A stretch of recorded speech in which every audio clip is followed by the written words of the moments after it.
Helena is a 20-year-old astronaut who has lived almost her entire life in a spaceship named Orbiter 9. Because of factors like overpopulation, global warming, and a toxic environment, scientists on Earth have sent her on a mission to the supposed habitable planet Celeste. It is believed that it will take her more than 20 years to reach the planet. Initially, an infant Helena was brought to the spaceship by her parents, and they raised her there. However, 3 years back, a malfunction in the system caused the Orbiter 9's oxygen supply to deplete at a rapid rate. Hence, her parents took the tough decision to commit the unthinkable so that their daughter could have enough oxygen to reach the nearest outpost. In this way, Helena has spent the last 3 years alone on the spaceship. Her daily routine consists of watering her veggies, exercising, checking her health status, and reminiscing about her parents. By this time, she has even started having difficulties in breathing, as the oxygen supply is almost up. One day, the alarm in the spaceship starts blaring, and this worries Helena, as it is the first time she has experienced such an event. She immediately heads over to the control room to inspect, and finds out that a shuttle has adjoined her spaceship. It turns out that her distress call has finally been answered. Helena rushes to the entrance, and when the door opens, an engineer named Alex enters. She is equally stunned and happy to see him, as it has been 3 years since her last interaction with someone. Alex introduces himself, and proceeds to examine the oxygen system, but Helena can't take her eyes off of him, possibly because she has never seen a man her age before. A few hours later, as Alex is busy with the repairs, Helena invites him for dinner, to which he agrees. Later, during dinner, Helena keeps asking a lot of questions, but for some reason, Alex is cold. He simply mentions that he has to finish his work and return to his outpost. Alex is a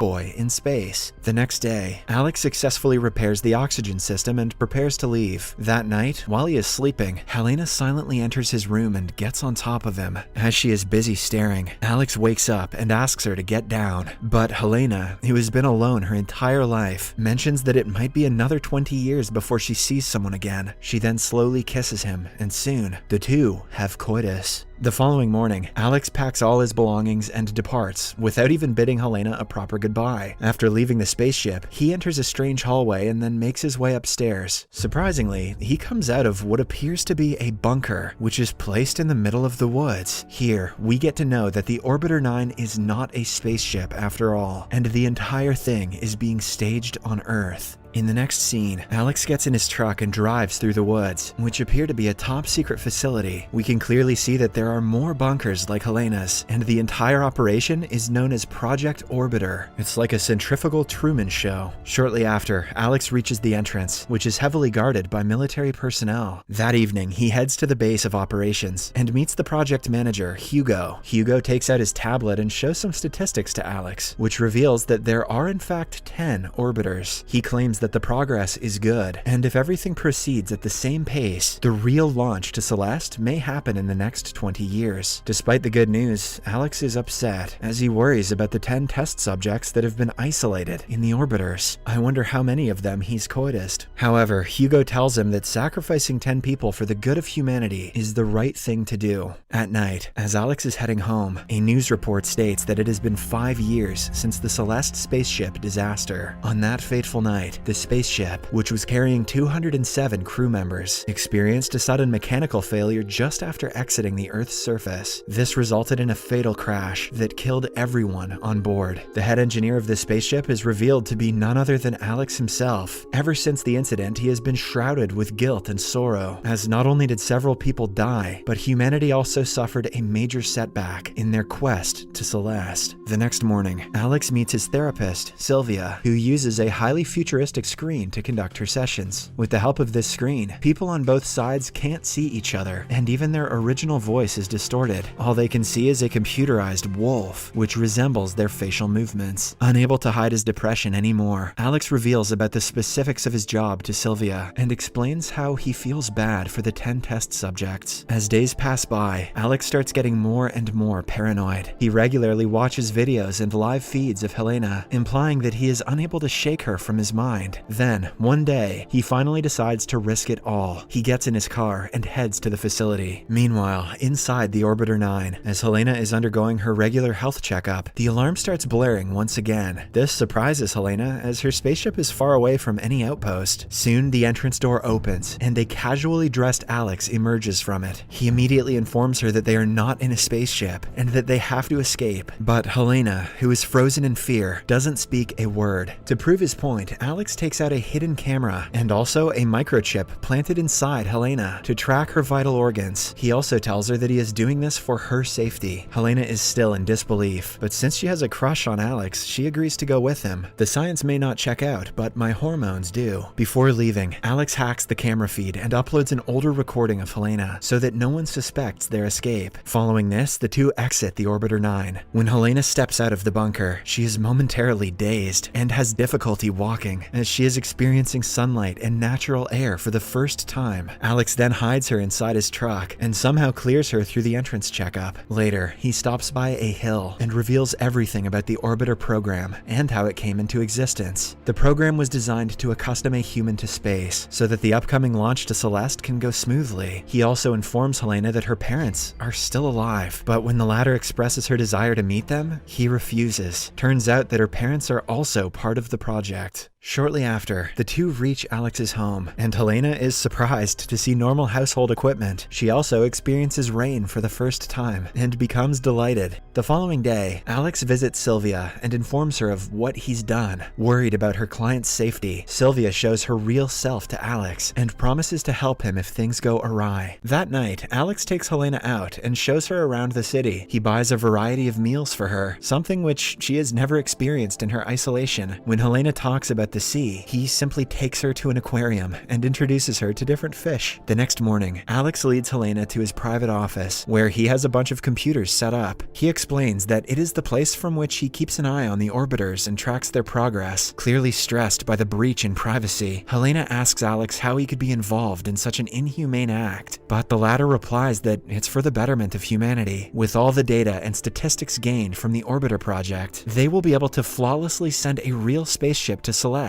in the coming years. In the next scene, Alex takes Helena to a nightclub and introduces her to his friends. One of them is Dr. Shao, a well-known physician. He asks Helena about her hometown, but before she can reply, Alex makes up an excuse and diverts the topic. He wants to keep Helena's identity a secret at any cost. After a while, the group talks about the implications of the Orbiter program and how it can help humanity in the long run. Alex believes that the progress is good, but Dr. Shao asserts that instead of finding a new planet, people should focus on making Earth a better place. One day, Alex notices some rashes on Helena's back and takes her to his friend, Dr. Shao. After examining Helena on the surface, Shao reveals that her skin is very sensitive, as if she has never been out in the sun. He then sends her for a thorough checkup and interrogates Alex about her true identity. Shao suspects that she has something to do with the Orbiter program, and Alex finally reveals everything. That evening, while Alex is away, Helena enters his room and starts going through his files. In one of these files, she finds out something shocking. It turns out that she is not an offspring after all, but actually a clone.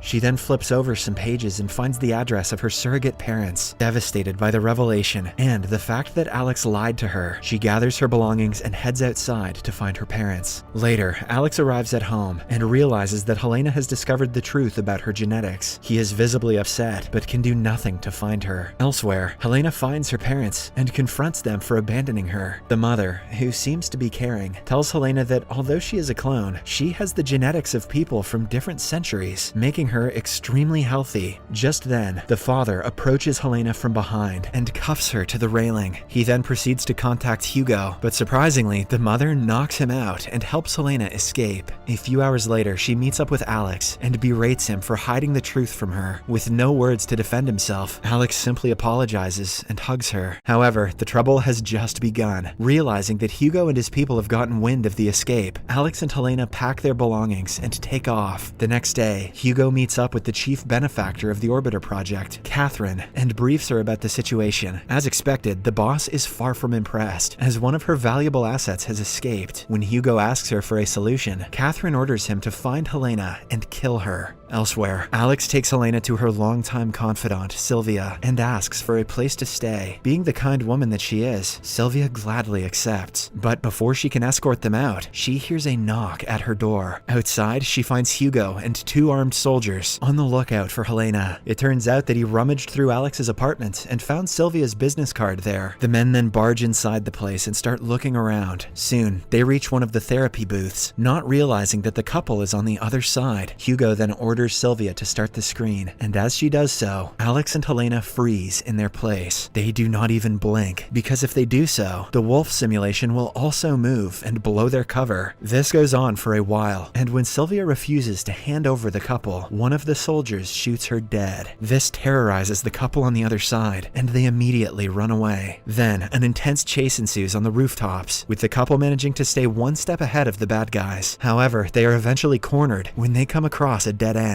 With no alternative left, Alex proposes to jump to another terrace. He goes first, but when it's Helena's turn, she freezes in fear and is eventually apprehended. Alex can do nothing but watch as Hugo and his men take her away. That night, a distraught Alex heads to the same nightclub and approaches his friend Xiao, who is also apparently beaten up by Hugo and his men. Xiao expresses his concern for Alex and also mentions that the test results of Helena are out. Unfortunately, she is unfit to stay in this environment and will have to go back inside the Orbiter 9 immediately. The revelation devastates Alex, but an idea strikes his mind. In the meantime, Hugo approaches Catherine and asks her if he can reinstate Helena back into the Orbiter program. However, she refuses, claiming that it will cost them a lot of money. She then orders him to finish Helena off immediately so that the news doesn't spread elsewhere. Following the orders, Hugo starts preparing the euthanization process. But before he can end it all, Alex arrives outside the building and proposes a deal to Hugo. Although the latter has already made up his mind to kill Helena, he still calls Alex inside for the sake of their friendship. Wasting no time, Alex mentions that Helena is pregnant with his child, a child which could be of significant importance in their project. He then proposes that Helena be allowed back in the Orbiter alongside him so that they can both raise their child in the environment. This would create the perfect astronaut so that after 20 years, he or she can lead the real spaceship to Celeste. Surprisingly, Hugo likes the idea and he lets the couple head back into the Orbiter. In the final scene, 20 years have passed by. Outside Orbiter 9, a now old Hugo waits for a girl to come out of her bunker, presumably Alex and Helena's daughter. The girl smiles at someone behind her and then looks into the sky. The movie ends as the spaceship, ready to take off for Celeste, is heard, indicating that the experiment was a success.